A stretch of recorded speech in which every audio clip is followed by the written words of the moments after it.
Hello दोस्तों, आइए चर्चा करते हैं कि आज क्या मैंने पढ़ा है। आज मैंने बाल विकास और शिक्षा शास्त्र में अधिगम लर्निंग पढ़ा है। अधिगम क्या है?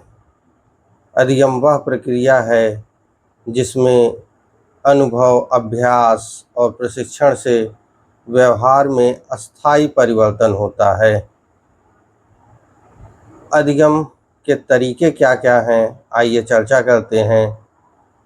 अनुकरण, जैसे बच्चा अक्सर देखते होंगे आप लोग, अनुकरण करता है, हंसोगे तो हंसता है या नकल उतारता है आपकी, या छोटे भाई का बड़े भाई को साइकिल चलाते हुए देख के खुद भी धीरे धीरे साइकिल चलाना सीख जाना, ये अनुकरण की प्रक्रिया है।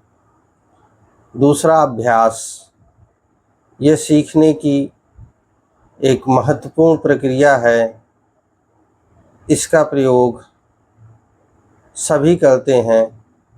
अभ्यास से हम अपनी गलतियों में कमी करते हैं और किसी भी चीज़ में दक्ष हो जाते हैं।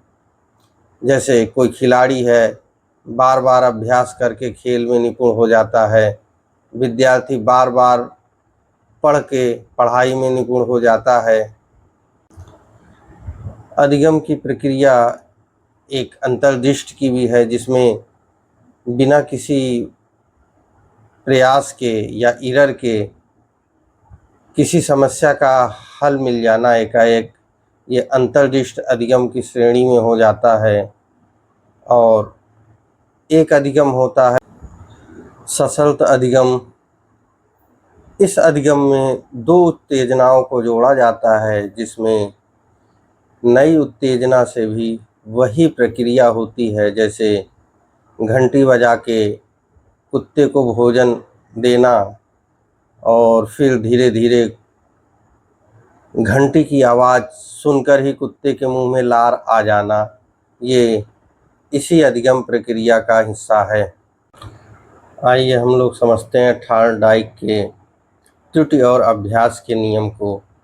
इसमें थॉर्नडाइक ने बताया है कि किसी चीज़ को हम बार बार जब करते हैं और त्रुटि को छोड़ते जाते हैं, जो सही होता है उसे अपनाते जाते हैं, तो हम इस प्रक्रिया में सीखते हैं। और इस बात को थॉर्नडाइक ने सिद्ध करने के लिए बिल्ली का उदाहरण दिया है। बिल्ली को एक पिंजरे में बंद किया जाता है और बिल्ली को बाहर निकलने के लिए एक लीवर दबाना था। ये सिद्धांत तत्परता के नियम को मानता है, यानी किसी चीज़ को सीखने के लिए आपको शारीरिक मानसिक रूप से तैयार होना पड़ता है। दूसरा, अभ्यास के सिद्धांत को मानता है, यानी कोई कार्य करने के लिए आपको बार बार अभ्यास करना पड़ता है और त्रुटि होने पे उस त्रुटि से बचना पड़ता है। तीसरा, प्रभाव का नियम। हम जब कोई अच्छा अनुभव प्राप्त करते हैं या रिजल्ट पाते हैं, तो हमें एक सुखद अनुभूति होती है और हम उस प्रक्रिया को फिर दोबारा करते हैं। ये थॉर्नडाइक के त्रुटि और प्रयास, ट्रायल एंड एरर का नियम है। ये हम पालाव के शास्त्रीय अनुबंधन के सिद्धांत को समझते हैं, जिसे उन्होंने एक कुत्ते के माध्यम से समझाया है। कुत्ते को जब भी भोजन देना होता था तो घंटी बजाई जाती थी और घंटी बजाने पे कुत्ता भोजन करने के लिए आ जाता है। यह प्रक्रिया जब निरंतर चलती है, एक समय ऐसा आ जाता है कि घंटी बजने पे ही कुत्ते के मुंह में लार आने लगता है।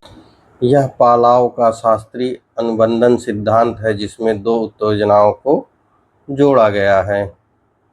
आइए हम अब बातें करते हैं स्किनर के पुरस्कार और दंड के सिद्धांत पे।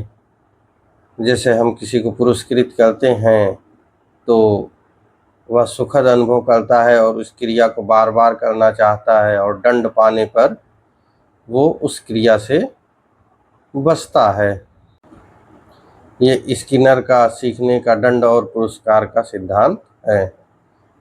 आइए अब हम चर्चा करते हैं कि प्रश्न क्या क्या बन सकते हैं। अधिगम क्या है?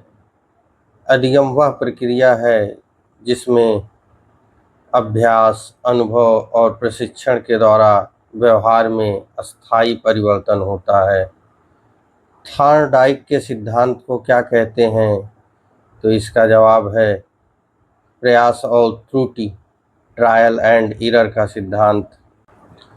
पावलोव का प्रसिद्ध प्रयोग किससे संबंधित है? तो ये क्लासिकल सिद्धांत पर आधारित कुत्ते के मुंह में लार आना, घंटे की आवाज़ सुनकर। स्किनर के सिद्धांत को क्या कहते हैं? तो स्किनर का सिद्धांत दंड और पुरस्कार का सिद्धांत है। तब तक के लिए इतना ही। मिलते हैं कल अगली वीडियो में। Bye bye.